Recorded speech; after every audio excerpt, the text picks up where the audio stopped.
The 3-week Formula 1 summer break is the perfect time to conduct a mid-season review and to take stock of how the teams and drivers have performed this season. If you're wondering why the summer break exists, I highly recommend this excellent video by Ollie from TGS F1, which you can watch in the card above. This is part 2 of mid-season review, featuring the 3 teams in the midfield fighting for P5, Aston Martin, AlphaTauri and Alpine. If you missed part 1, you can watch it by clicking the card above as well. And now, onto the video. First up, we have Aston Martin. 2021 is the Silverstone-based team's first season under the Aston Martin name, with the British marque returning after a 60-year absence. The team had performed strongly last season as Racing Point, scoring points in 16 of the 17 races, which included 9 double point finishes, 4 podiums and a win.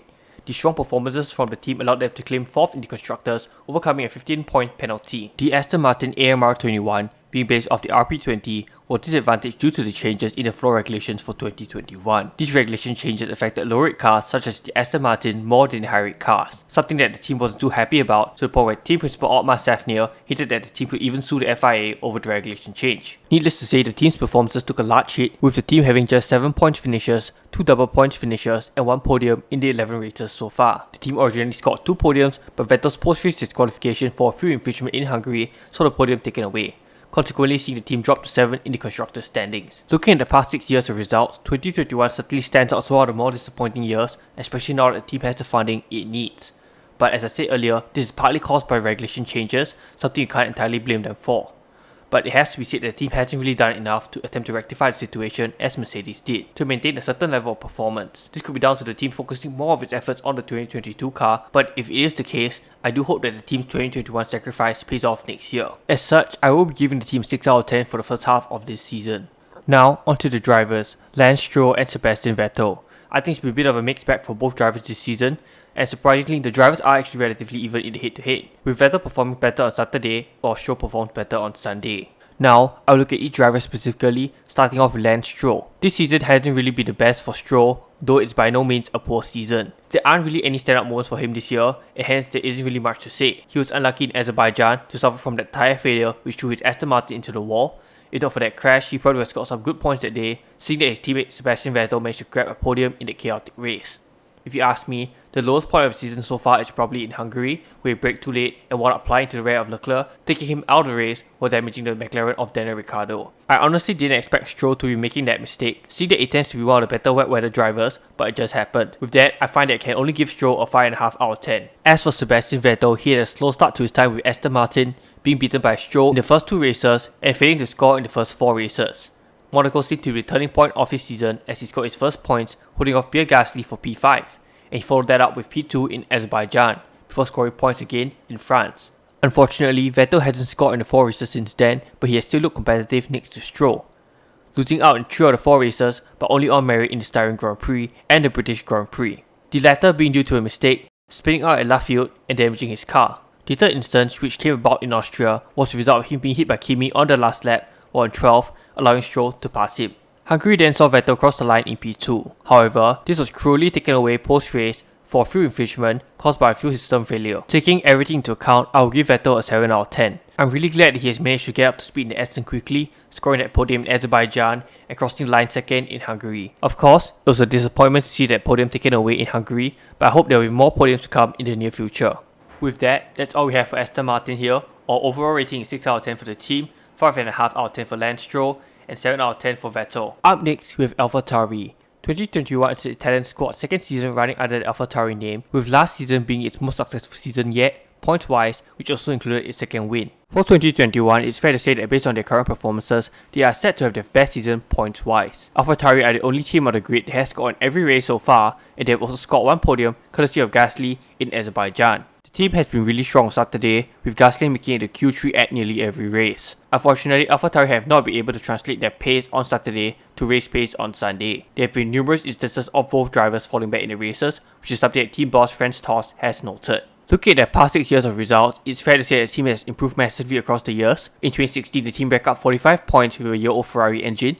In 2017, that dipped to 39, though if you ask me, the points tally probably should have been higher, if not for some of the issues that Kvyat had with other drivers, including his own teammate Carlos Sainz. 2018 saw it drop to 20, though I will attribute it to an inexperienced lineup of Pierre Gasly and Brendan Hartley, alongside aero correlation issues. The team steadily climbed 42 points for 2019, and the team scored its first podium in a decade, courtesy of Kvyat at the Hockenheim Ring. For 2020, that was 67, including the team's first win in over a decade courtesy of Gasly at Monza. And for 2021, that has increased again to 68 points. I might also add that the mid-season tally for 2020 and 2021 is higher than the team's tally across each season prior to 2019, which really goes to show just how far the team has come lately. For 2021, I think it's certainly fair to say that the team has certainly improved its performance overall.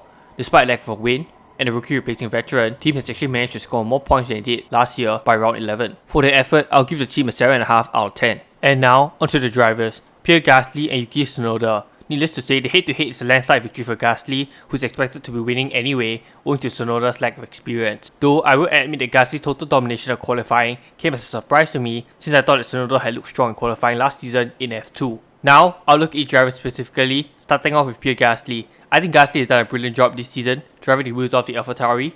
He's consistently been one of the best qualifiers on the grid this season, with a qualifying average of 6.9, beating out the likes of Carlos Sainz and Daniel Ricciardo. And on race day, Gasly has also been a consistent performer, scoring points in 9 of the 11 races this season, alongside a podium in Azerbaijan and the fastest lap in Hungary, which allowed him to place 8 in the standings, highest among the drivers from Aston Martin, Alpine and AlphaTauri. Which is really well deserved if you ask me. This season he's barely made any mistakes, barring the collision with Ricciardo in Bahrain. It's been a solid effort from him this year, so it's a well deserved 9 out of 10 for him. Before I talk about Tsunoda, I want to say that I'm really happy that Gasly has successfully turned around his career. I'm not going to deny, when Gasly was struggling at Red Bull in 2019, I was one of those who said his career was done, especially after the 2019 Hungarian Grand Prix, and when he was demoted to what was then Toro Rosso. I just felt there was a high chance he could end up like Kvyat and struggle for a while before getting axed. But thankfully that hasn't happened, and instead he became a much better driver who certainly has a bright future ahead of himself. And now, onto Yuki Tsunoda. Tsunoda has had a bit of a rollercoaster debut season so far. He shined in Bahrain, taking P9 on his debut, with Ross Brawn praising the young Japanese driver as the best rookie in years. But since that stellar debut, it's been a rocky road for him in Formula 1, being destroyed in qualifying 11-0 and failing to score points in half of the races this season. Though he did show improvement in the last 2 races to score points, including a personal best finish of 6 in Hungary. And to top it off, he's also developed a bit of a reputation for crashing, but again, to his credit, he has kept it clean on Sunday where it matters the most. Before I give my rating, I'm going to say that I'll be giving Tsunoda a bit of leeway since he is a rookie after all, and he's being compared against a driver who has just so much more experience. So, I'll be giving him a 6 out of 10. With that, here are the scores for AlphaTauri and its drivers. 7.5 out of 10 for the team, 9 out of 10 for Gasly, and 6 out of 10 for Tsunoda. Lastly but certainly not least, we have Alpine. 2021 marks the team's first season under the Alpine name after the decision was made to rebrand the Enstone-based team for 2021. 2020 was by far the team's most successful season since Group Renault reacquired the team from Jenny Capital. The team scored points in almost every race for a final season tally of 181 points. In addition, the team also scored its first 3 podiums under the present Renault ownership. With the 2021 rules calling for 2020 cars to be carried over with modifications, Alpine was expected to contend for top honours in the best of the rest. Except, it hasn't happened. The season has largely been a disappointment, with the team currently sitting almost 100 points adrift of Ferrari and McLaren. The team has scored points in almost every race, but has struggled for consistency from Spain to Austria, with just one car bringing home points. Alonso struggled in his home race and in Monaco before he managed to regain form.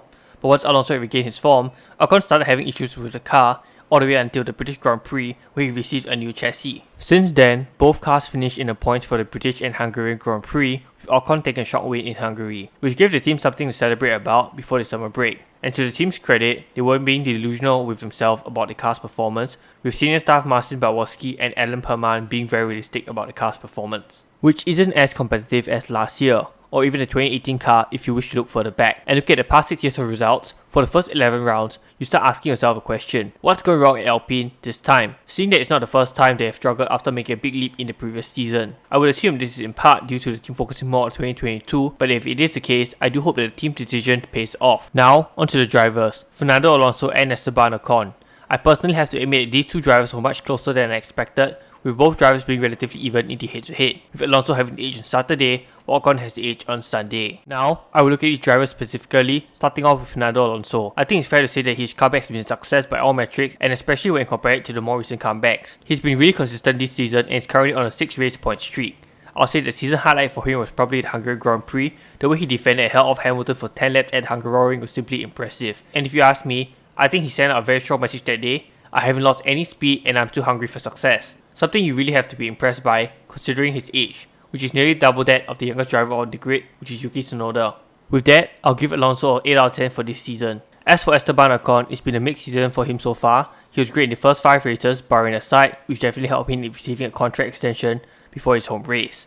But after he received that extension, his form just seemingly collapsed for 3 straight races until Alpine did a chassis swap for his car, which resulted in a sharp improvement of his form in Britain that was later followed up with a shock win in Hungary. While I don't expect Ocon to be challenging for more than points at Spa, I do hope that his Hungary win will be a confidence booster for him, allowing him to achieve more. Because honestly, I think Ocon should have scored more points than he actually has, so I'll give him a 7 out of 10. And it's a wrap for Alpine, 7.5 out of 10 for the team, 8 out of 10 for Alonso, and 7 out of 10 for Ocon. With that, thank you for watching this video. Do tell me what do you think of my opinions. Was I too generous with some drivers or teams, or was I being too harsh? If you like this video, do hit a like, subscribe, and I'll see you for part 3.